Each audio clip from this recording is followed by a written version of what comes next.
Welcome to our deep dive into the power of partnering. Okay. You've given us quite the stack of material, especially excerpts from Reverend Zen Benefiel's book. Right. It's clear that you're interested in, a holistic approach to teamwork. Absolutely. And Benefiel's work seems to hit that. Definitely. Yeah, Sweet yeah. spot. Yeah. It really does. What's fascinating is how Benefiel, with his diverse background, spanning aerospace engineering, event management, and even spiritual coaching, Wow. brings this unique perspective to this concept. Yeah. He's not just advocating for teamwork, but for a profound cultural shift. Okay, so let's unpack this. Yeah.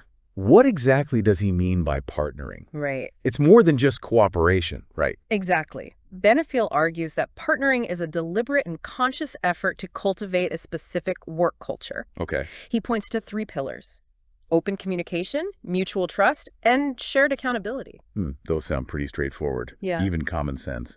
Right. What makes Benefiel's approach different? You're right, those concepts aren't new, Yeah. but Benefiel's genius lies in how he combines and applies them. Okay. Drawing from his experience in high-stakes fields, what's striking is that he saw partnering succeed in both aerospace and construction, Oh, proving it's not industry-specific, interesting. but a universally applicable framework. That's a really interesting point. Yeah. It makes me think about how often we compartmentalize knowledge, Yeah. assuming something that works in one field can't possibly translate to another. Precisely, Benefiel challenges that assumption.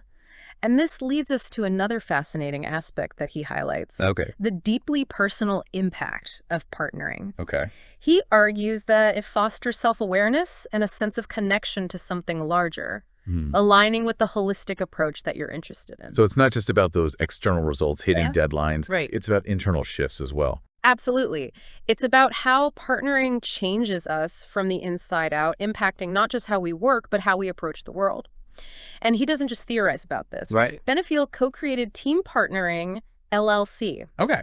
a company specifically applying these principles to the very practical, very high-stakes world of construction. Okay, now that's what I call where the rubber meets the road. Tell me more about how Team Partnering LLC puts this into action. They have a specific process they use. One key element is facilitated meetings from the very beginning, bringing all stakeholders to the table to openly discuss expectations. Okay. This eliminates those assumptions that often lead to conflict down the line. That makes sense. And from the sources you provided, it seems like you're particularly interested in conflict resolution. You're spot on. Okay. And Benefiel offers some intriguing insights in this area. Okay. For example, instead of seeing conflict as a failure, Yeah. he reframes it as a valuable signal, an indicator that something needs attention. Instead of avoiding conflict, you lean into it. That seems counterintuitive to how most workplaces operate. It might seem that way, but Benefiel provides specific examples Okay. from Team Partnering LLC's work to demonstrate how this plays out in real-world scenarios. Yeah. There's one case where a minor disagreement about material delivery could have derailed an entire project. Oh, wow. But because they had this partnering framework in place, they addressed it early on, Yeah. preventing a major crisis. So those seemingly small conflicts, Right. the ones we tend to brush aside, can actually be warning signs of much larger issues. Exactly. It's like that saying, a stitch in time saves 9. Right. Benefiel argues that addressing conflict early on through open communication and collaborative problem solving can save a project from massive delays and budget overruns down the line. This has me thinking about how conflict is handled in my own workplace. Often it's avoided until it becomes a huge problem. Right. Benefiel's method seems so much more proactive. It is. And what's really compelling is how he digs deeper into the communication aspect. Okay. It's not just about talking. It's about active listening, really understanding the other side's perspective. So it's about more than just expressing your own point of view. Right. It's about truly hearing and understanding the other person. Precisely. And this shift extends to how responsibility is handled. Okay. Benefiel advocates for moving away from blame and towards accountability. Okay. Instead of pointing fingers, the focus is on asking, how did we contribute to this and how do we fix it? That's such a powerful distinction. It shifts the entire dynamic. It does. From an adversarial us versus them mentality Right. to a collaborative problem-solving approach. It does. And that leads us to another crucial aspect of Benefiel's partnering framework, Okay. the leadership style that underpins it all. He calls it servant leadership. Servant leadership. I've heard that term before, but to be honest, it always sounded a bit... Right. I understand your skepticism. But Benefiel's approach is anything but soft. Okay. He argues that servant leadership isn't about being a pushover. Yeah. It's about being a supporter, a guide, and a facilitator for your team. Okay. And he backs this up with real-world examples from construction projects where servant leadership led to smoother operations and higher team morale. Okay. I'm intrigued. So how is servant leadership different from traditional top-down management styles? It's a complete shift in mindset. Instead of commanding and controlling, servant leaders prioritize empathy, humility, vision, trust building, and empowering others. That sounds like a tall order. Are these qualities that people are just born with, or can they be learned and developed? Benefiel believes they can be cultivated. Okay. He provides specific strategies for developing these leadership skills, arguing that anyone, regardless of their current position or personality, can learn to lead from a place of service. This is making me think about how often we associate leadership with assertiveness, even aggression. Benefiel seems to be suggesting a much more collaborative and, dare I say, compassionate approach to leadership. You're right on the mark. And this compassionate approach is particularly crucial when it comes to breaking down silos, which Benefiel identifies as a major obstacle to partnering. Silos, those departmental divisions that often lead to miscommunication and territorialism. Exactly. Benefiel argues that silos are the antithesis of partnering. They create isolation, limit communication, and stifle innovation. So how does partnering address this issue? It's not like you can just magically make silos disappear, right? True, but Benefiel offers a strategic approach. First, he emphasizes the need to encourage cross-departmental communication, creating opportunities for teams to interact, share information, and build relationships. That makes sense. Yeah. But communication alone might not be enough to break down those long-standing barriers between departments. You're right. And that's where Benefiel's emphasis on shared successes comes in. He advocates for creating opportunities for cross-functional teams to work together on projects where their combined efforts lead to tangible wins. This builds trust not just through words, but through shared experiences that prove the value of collaboration. So it's about demonstrating the benefits of collaboration, not just talking about them. Precisely. And as these collaborative successes become more frequent, cross-functional teams become the norm, further eroding those siloed mentalities. This has given me so many ideas for how to improve communication and collaboration within my own team. That's great. It's like Benefiel's providing a practical roadmap for building a more cohesive and innovative work environment. He absolutely is. And remember, Benefiel's focus on personal growth, evident in your source selection, is intricately woven into his partnering philosophy. It's not just about external change, it's about internal transformation as well. I'm really fascinated by this concept of self-partnering that he talks about. It sounds almost like a mindfulness practice. In a way, it is. Benefiel emphasizes self-awareness as a foundational element of partnering, both with ourselves and with others. He encourages us to understand our strengths, manage our energy, and cultivate a healthy balance between ambition and self-care. That makes me think of the saying, you can't pour from an empty cup. You need to take care of yourself before you can effectively contribute to any partnership. Exactly. And this leads into another crucial aspect. Empathetic leadership. Benefiel argues that the ability to understand and respond to your team's needs is essential for building trust and fostering a supportive work environment. That makes perfect sense. Yeah. But empathy is often seen as a soft skill. Not something that's valued in the hard-driving world of business. Benefiel challenges that notion head on.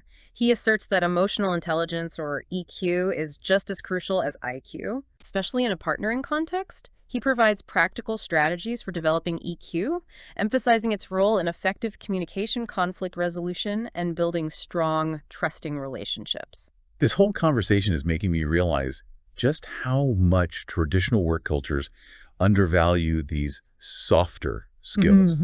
Empathy, self-awareness, emotional intelligence. These are often seen as nice-to-haves, not essentials. Benefiel seems to be arguing that they're the very foundation of successful collaboration. He absolutely is. And I think what's so compelling about Benefiel's work is that he doesn't shy away from the more nuanced, even spiritual aspects of partnering. He recognizes that there's an energetic dimension to collaboration, a sense of interconnectedness that fuels creativity and fulfillment.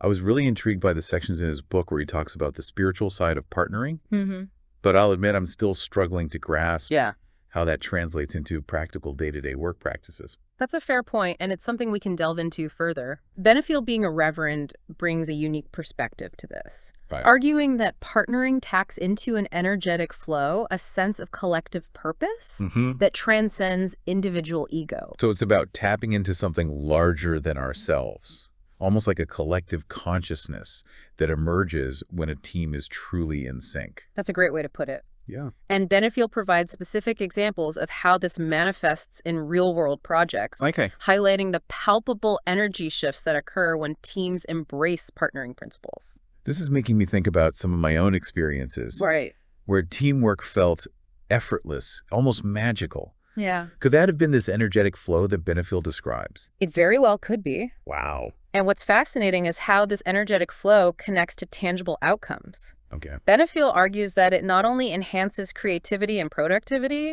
but also leads to a greater sense of fulfillment for everyone involved. Okay. I'm starting to see how this spiritual dimension, while seemingly abstract, actually has very real and practical implications. For how teams function and how individuals experience their work. Exactly. And this brings us to another crucial aspect of Benefiel's approach. Okay. How he measures the success of partnering. Okay. It's not just about checking boxes and hitting deadlines. It's about the quality of the journey. So it's not just about the what. Right. It's about the how. Precisely. Benefiel advocates for a holistic approach to measuring success. Okay. Using a mix of quantitative and qualitative metrics.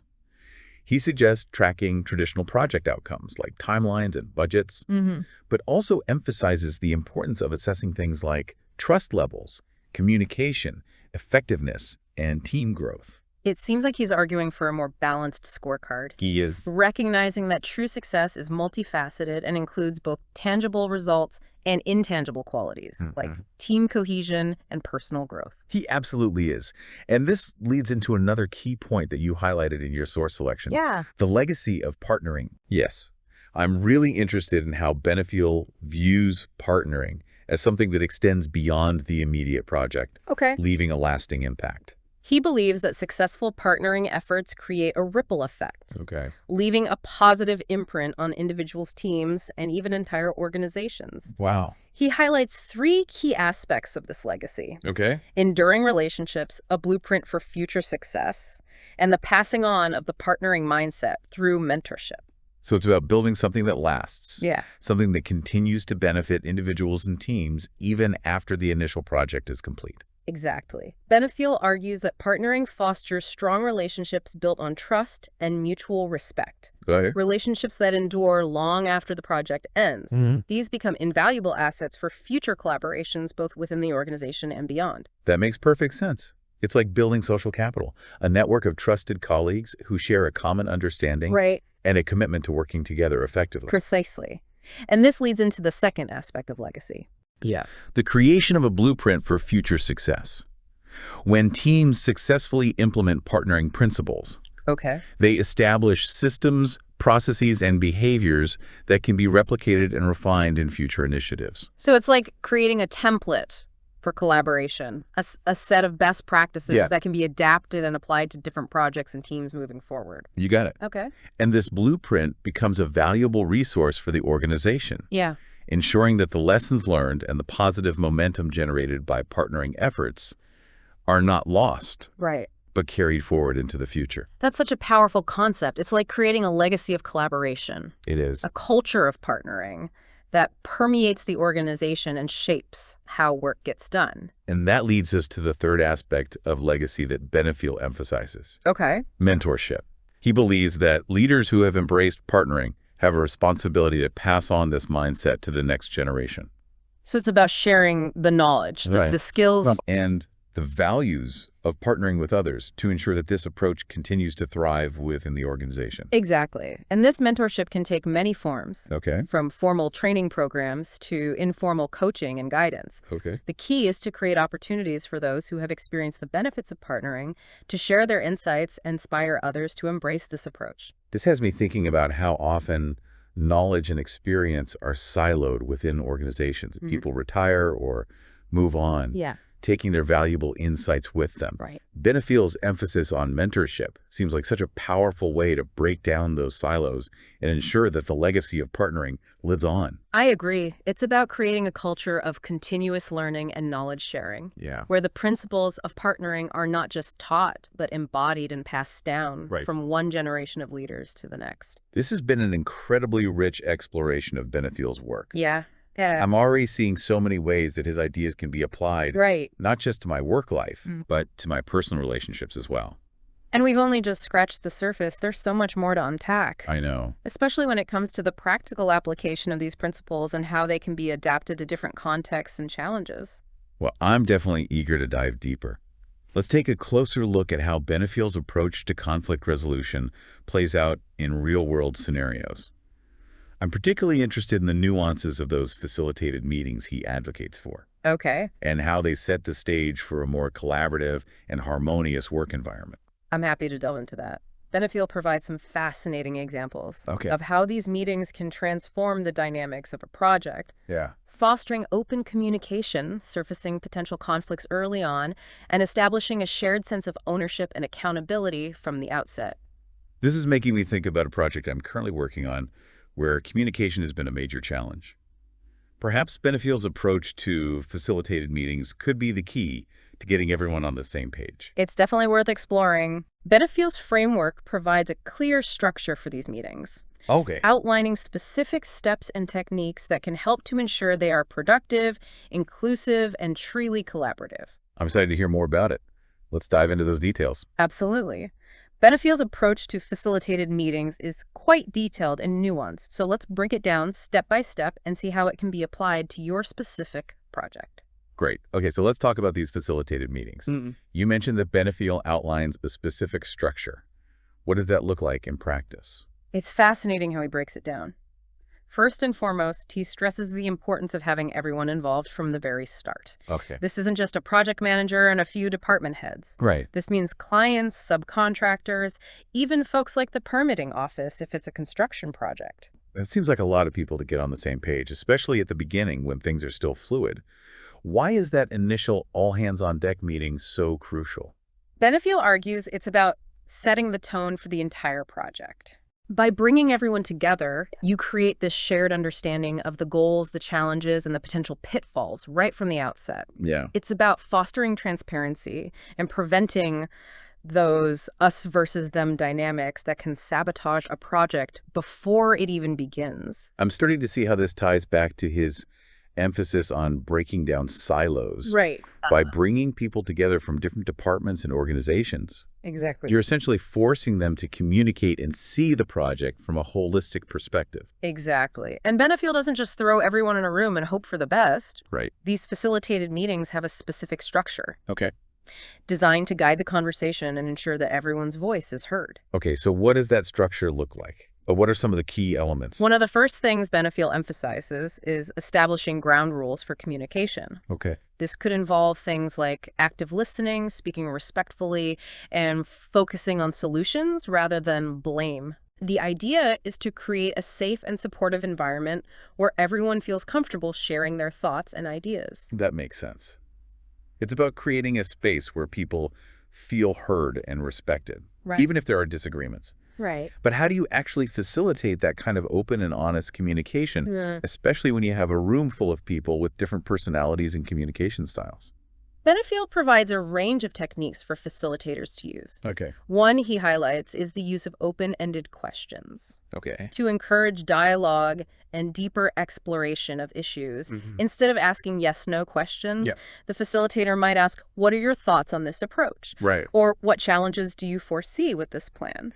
That's interesting. It seems like it would encourage people to think more critically and share their perspectives more fully. It's not just about agreeing or disagreeing.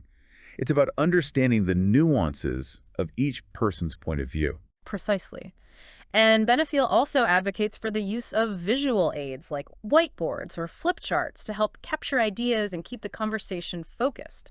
This can be especially helpful when dealing with complex topics or when working with people who have different learning styles. We're starting to see how these facilitated meetings are about much more than just sharing information. It's about creating a shared understanding, building consensus, and fostering a sense of ownership for the project. Exactly. And another key element Benefiel emphasizes is proactively addressing potential conflicts, Right. rather than waiting for issues to escalate. Right. These meetings provide a structured forum for surfacing concerns, airing disagreements, and working through them collaboratively. That seems counterintuitive. Wouldn't bringing up potential conflicts early on just create more tension and negativity? It might seem that way, but Benefiel argues that the opposite is true. Okay. By addressing potential conflicts head-on in a safe and structured environment, you prevent them from festering and becoming bigger problems down the line. Yeah. He likens it to preventative maintenance. I like that analogy. Yeah. Just like you wouldn't ignore a strange noise in your car engine, you shouldn't ignore those early warning signs of conflict in a project. Exactly. And Benefiel provides specific techniques for facilitating these conflict resolution conversations. One he emphasizes is the use of I statements, Okay. encouraging individuals to express their feelings and needs without blaming or attacking others. So instead of saying, you're not being a team player, someone might say, I feel frustrated when I don't receive the information I need to do my job effectively. Precisely. It's about shifting the focus from blame to understanding. Right. Creating a more empathetic and collaborative approach to resolving disagreements. Yeah.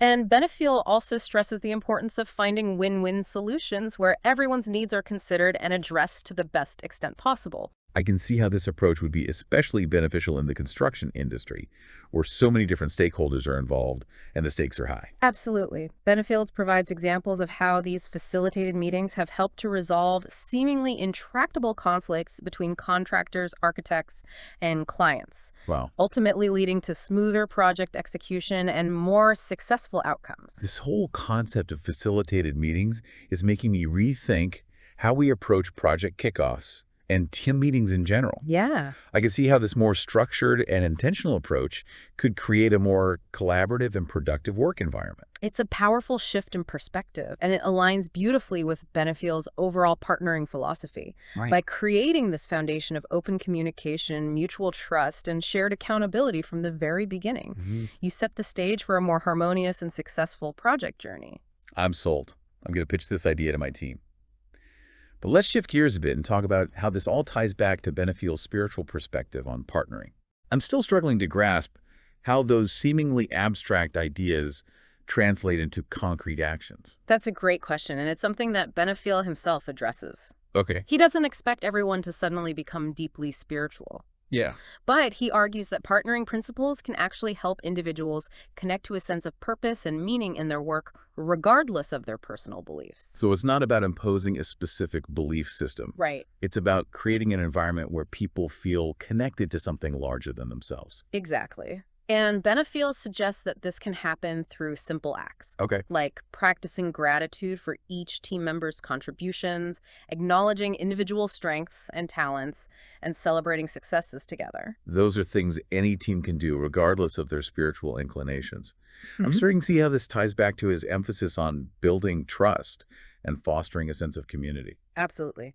And Benefiel also talks about the importance of setting intentions for the project. Yeah. This isn't about mystical rituals. It's about clearly defining the desired outcomes and aligning everyone's actions towards those goals. So it's about being intentional and purposeful in your work rather than just going through the motions. Precisely. And he suggests that this intentionality can be cultivated through practices like mindfulness visualization and regular check-ins to ensure everyone is staying on track and aligned with the shared vision for the project.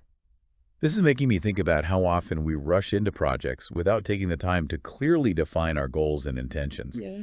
That lack of clarity can lead to confusion, miscommunication, and ultimately less successful outcomes. You're right on the mark. Benefiel's emphasis on intentionality is all about creating that clarity from the outset, Okay. ensuring everyone is moving in the same direction with a shared understanding of what they're trying to achieve. I'm starting to see how this spiritual dimension, while seemingly abstract, can actually be quite practical and even grounding. It's about bringing a sense of purpose and mindfulness to your work, which can lead to more focused effort, better communication, and ultimately a more fulfilling experience for everyone involved. Exactly. And this leads us to another fascinating aspect of Benefiel's work. Yeah. His exploration of the future of work and how partnering is essential for navigating this rapidly changing landscape. From the sources you provided, it seems you're particularly interested in this aspect. I am. What are some of Benefiel's key insights in this area? He believes that partnering is the key to success in this new era of work, characterized by remote teams, global collaboration, and rapid technological advancements.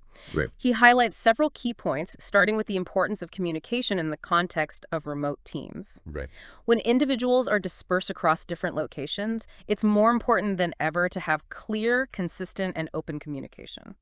That makes perfect sense. When you don't have those in-person interactions, those water cooler conversations, Right. it's easy for miscommunication to happen and for team members to feel disconnected.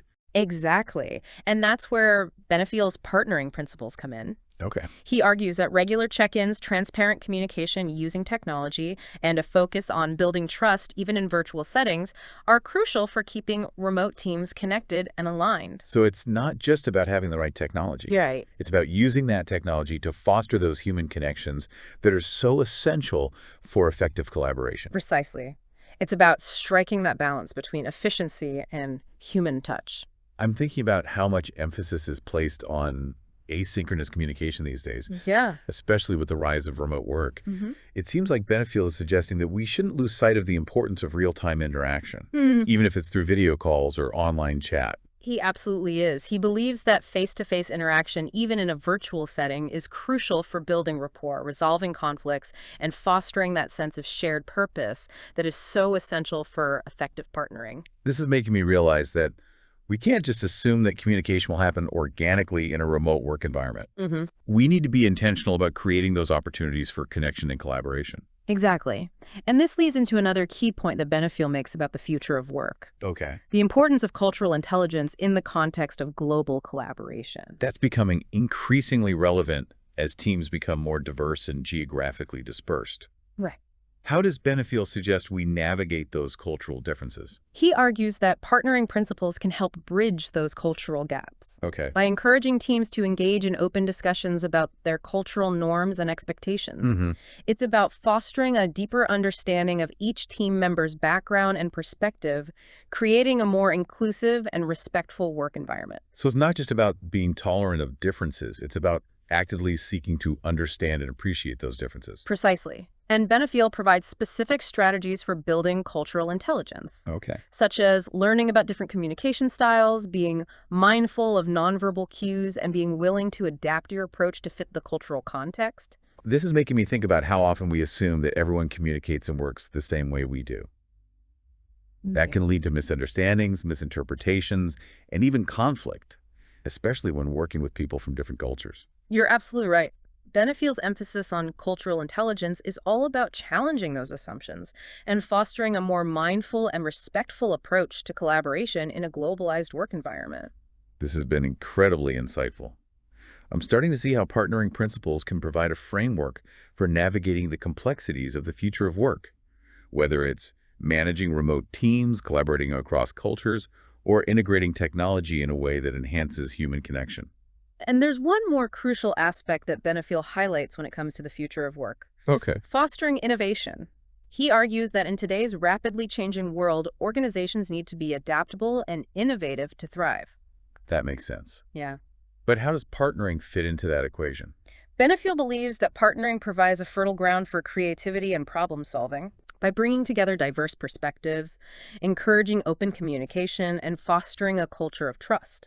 When people feel safe to share their ideas, challenge assumptions, and experiment without fear of failure, that's when true innovation flourishes. So it's not just about coming up with new ideas. It's about creating an environment where those ideas can be explored and developed collaboratively. Exactly.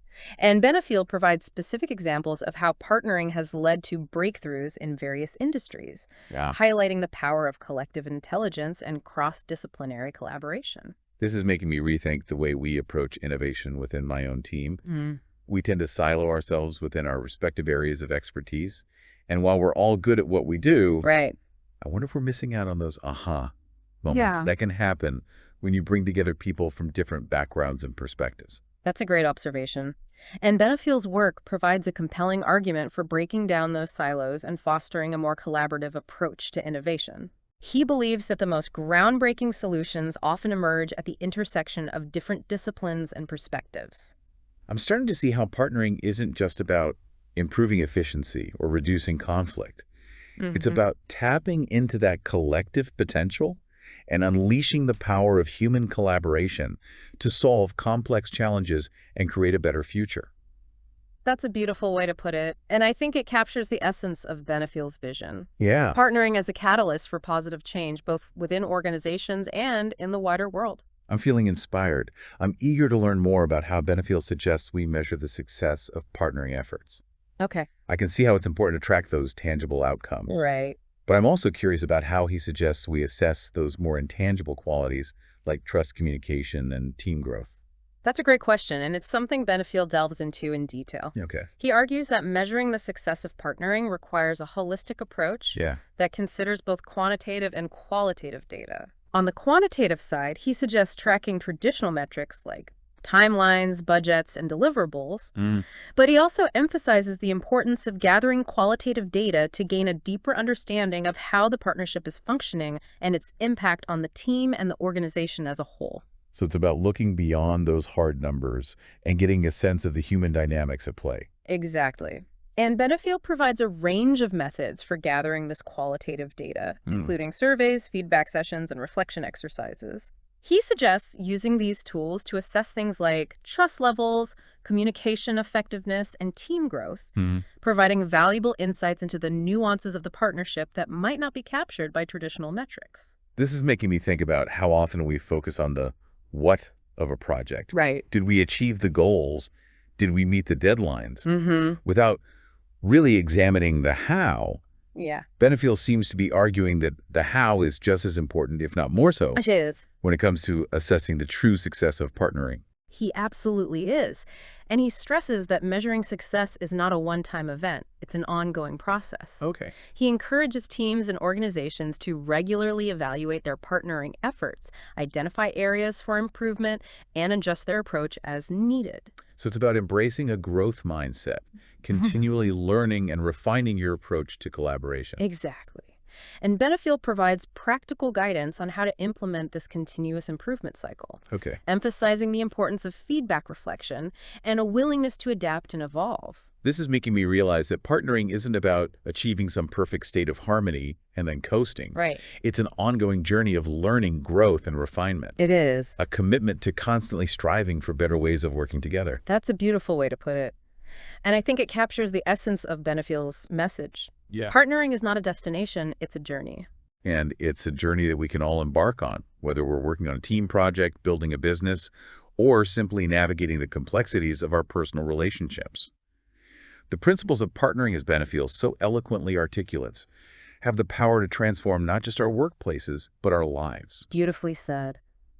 And as we conclude this deep dive, I think it's important to acknowledge that partnering is not a quick fix or a magic bullet. Right. It requires effort, intentionality, and a willingness to embrace vulnerability and growth. That's a great point. Right. It's not about achieving some utopian ideal of perfect harmony. Right. It's about embracing the messiness of human interaction and finding ways to work together more effectively, respectfully, and authentically. Exactly. And I think that's what makes Benefiel's work so compelling. He doesn't shy away from the challenges. Right.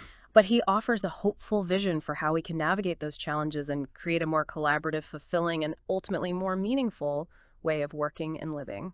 This has been an incredible conversation, Right. and I feel like I've gained so much valuable insight into the power of partnering. I'm already starting to see how I can apply these principles in my own life, both professionally and personally. And I'm confident that our listener is feeling the same way. I hope so. But before we sign off, there's one final thought I'd like to share. Okay. Benefiel talks about how partnering is not just about achieving goals. Right. It's about the quality of the journey. It's about creating a positive and supportive environment where people feel valued, respected, and empowered to contribute their best. That's such an important reminder. It's not just about the destination, it's about how we get there. Exactly. And I think that's a great note to end on. I couldn't agree more. Right. It's been a pleasure exploring this topic with you. Likewise. And to our listener, thank you for joining us on this deep dive into the power of partnering. We hope you found it as insightful and inspiring as we did. And we encourage you to continue exploring these ideas and to see how you can apply the principles of partnering in your own life. Because when we work together with intention, empathy, and a shared commitment to something greater than ourselves, we can achieve anything. Until next time, happy partnering. As we've been talking about all these different aspects of partnering, Right. from those detailed facilitated meetings to the broader cultural shifts, one thing keeps coming back to me. Yeah. Benefiel really emphasizes that partnering isn't about eliminating conflict entirely. It's almost like he expects conflict. Right. Not in a negative way, but as a natural part of any human interaction. Right. What's important is how you handle it, and that's where those partnering tools and mindsets really shine. Right. It's not about creating some perfect conflict-free utopia. It's about having the skills and the framework to navigate disagreements constructively. Exactly. It's like he's saying, look, conflict is going to happen. Are you going to let it derail you, or are you going to use it as an opportunity to grow? And that growth, as Benefiel suggests, can happen on multiple levels. Individually, as a team, and even organizationally. Each conflict, when addressed with partnering principles, becomes a chance to refine your communication, deepen your understanding of others, and ultimately build a more resilient and adaptable team. This is making me think about how often conflict is seen as a weakness, a sign that something is wrong. Right. Benefiel seems to be suggesting that it can actually be a strength, Absolutely. a catalyst for positive change. It's a powerful reframing. Instead of seeing conflict as something to be avoided at all costs, he encourages us to see it as an opportunity to learn to grow and to strengthen our relationships. I love that. It's like those muscles. They get stronger through resistance training. Exactly. Each conflict, when approached with the right mindset, can actually make your team more resilient and better equipped to handle future challenges. Exactly. And this ties back to the idea that partnering isn't a destination, it's a journey. It's about continuous improvement, self-reflection, both individually and as a team. It's not about achieving perfect harmony and then coasting. Right. It's about constantly striving for better, more authentic ways of connecting and working together. And that journey, as Benefiel suggests, can be incredibly fulfilling. Not just in terms of tangible outcomes like hitting deadlines and staying within budget, but also in terms of personal growth, a sense of purpose, and even spiritual connection. So as we wrap up this deep dive, what are some key takeaways that you think our listeners should ponder? What really stands out to you from all that we've discussed? For me, it's that reminder that we have more agency than we realize. Partnering isn't something that just happens to us. It's something we choose. We cultivate. It's about making a conscious decision to shift our mindset from me to we, from competition to collaboration. And as we've explored, that shift can have ripple effects far beyond the immediate task or project, impacting our relationships, our work culture. Absolutely. Even our sense of purpose in the world. I think what's also crucial is that Benefiel doesn't present partnering as some complex, esoteric concept that only a select few can grasp. He breaks it down into practical principles and actionable steps, making it accessible to anyone who's willing to put in the effort. That's so important. It's not about having some special talent or personality type. It's about making a conscious choice to approach our work and our relationships with a partnering mindset. Exactly. And as Benefiel demonstrates through countless real-world examples, the results can be truly transformative. Absolutely. So the question we leave our listener with is this: what kind of world do you want to create? And how can the principles of partnering help you get there? That's a powerful thought to end on. It's not just about being more efficient or productive. It's about contributing to something larger than ourselves. Building a world where collaboration, empathy, and shared purpose are the driving forces behind our collective efforts. This has been an incredible deep dive into the power of partnering, and I'm grateful for the opportunity to explore these ideas with you and with our listener. Yeah, me too. I hope it has sparked some new insights, challenged some old assumptions, and perhaps even ignited a passion for building a more collaborative and fulfilling world. I feel the same way. It's been an inspiring journey, and I'm already starting to see how these principles can be applied not just to my work life, but to all aspects of my life. That's the beauty of partnering. It's not just a set of tools for the workplace. It's a way of being in the world, a way of connecting with others and creating something meaningful together. Beautifully said. And to our listener, thank you for joining us on this exploration. We hope you've gained valuable insights and feel empowered to embrace the power of partnering in your own life. Until next time, may your journey be filled with collaboration, connection, and a profound sense of shared purpose. Happy partnering.